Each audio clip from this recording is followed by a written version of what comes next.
Assalamualaikum warahmatullahi wabarakatuh. Apa kabar adik-adik? Semoga kita semua dalam keadaan sehat ya. Amin. Nah, sebelum kita membahas materi kita pada hari ini, ada baiknya kita berdoa terlebih dahulu. Berdoa mulai.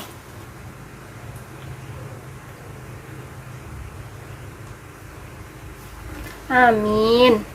Nah, hari ini kita akan membahas materi gejala alam di Indonesia dan di negara tetangga. Nah, materi yang pertama yaitu pengertian gejala alam. Gejala alam adalah peristiwa yang terjadi karena keadaan permukaan bumi. Materi yang kedua yaitu macam-macam gejala alam di Indonesia dan negara tetangga.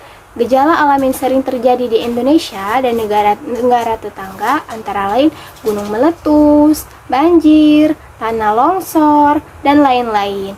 Nah, di sini kita akan membahas satu persatu mengenai gejala alam yang sering terjadi di Indonesia dan negara-negara tetangga.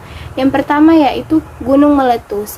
Di wilayah Asia Tenggara, terutama di Indonesia, banyak sekali terdapat gunung aktif. Gunung aktif berarti masih mengeluarkan lahar. Oleh karena itu, Indonesia sangat rawan akan gejala alam gunung meletus.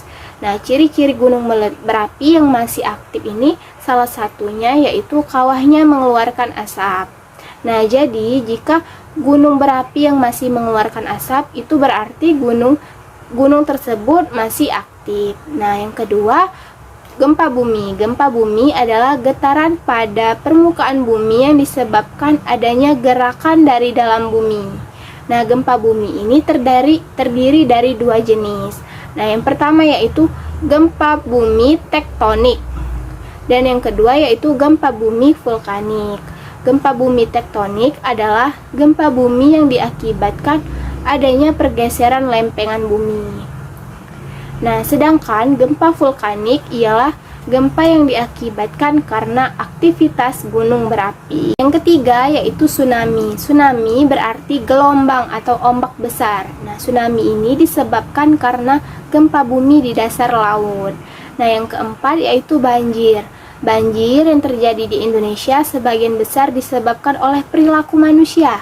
Nah, perilaku manusia yang dapat menyebabkan banjir ini yaitu misalnya membuang sampah di sungai, menebang hutan secara liar, dan lain-lain. Nah, yang kelima, pembakaran hutan. Kebakaran hutan biasanya disebabkan oleh faktor alam. Nah, bisa juga disebabkan karena perilaku manusia. Faktor alam yang menyebabkan kebakaran hutan adalah cuaca yang panas. Dengan demikian, daun-daun yang kering mudah terbakar. Sedangkan perilaku manusia yang menyebabkan kebakaran hutan diantaranya sengaja membakar hutan untuk membuka lahan pertanian. Nah, yang terakhir yaitu badai. Gejala alam badai dikenal juga dengan angin topan. Badai bisa terjadi di daratan maupun di lautan. Nah, materi yang terakhir yaitu cara menghadapi bencana alam. Berikut ini cara menghadapi beberapa bencana alam yang terjadi di sekitar kita. Nah, antara lain, pertama yaitu cara menghadapi gempa bumi dan tsunami. Beberapa hal yang dapat kita lakukan agar selamat dari gempa bumi adalah yang pertama yaitu saat terjadi gempa, jangan panik. Nah, yang kedua, apabila sedang naik kendaraan, kurangi kecepatan dan berhenti di tempat terbuka. Nah, misalnya tadi di tempat lapangan. Yang ketiga yaitu apabila berada di luar rumah, segeralah berlari menuju tempat terbuka. Nah, yang kedua yaitu cara menghadapi banjir. Nah, cara menghadapi banjir ini kita dapat menanggulanginya dengan cara yaitu yang pertama tidak membuang sampah di sungai. Yang kedua, tidak menebang pohon di hutan. Nah, yang ketiga yaitu melakukan reboisasi atau penanaman kembali.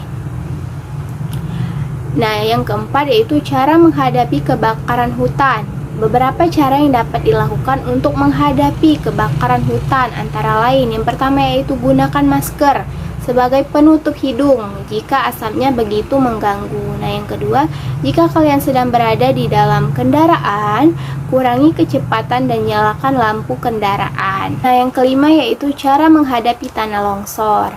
Beberapa caranya yang dapat kita lakukan untuk menghadapi tanah longsor antara lain Yang pertama, jika terjadi tanah longsor, segeralah keluar dari rumah. Yang kedua, segeralah berlindung ke tempat aman, seperti lapangan atau tempat terbuka lainnya. Nah, yang terakhir yaitu cara menghadapi badai. Apabila badai terjadi, beberapa cara yang dapat kita lakukan antara lain. Yang pertama yaitu carilah tempat yang terbuka, supaya terhindar dari bangunan yang roboh. Nah, yang kedua, jangan berhenti di bawah pohon besar atau di bawah reklame. Nah, demikianlah pemaparan materi yang dapat disampaikan. Semoga kalian bisa memahami materi dengan mudah. Saya ucapkan terima kasih. Wassalamualaikum warahmatullahi wabarakatuh.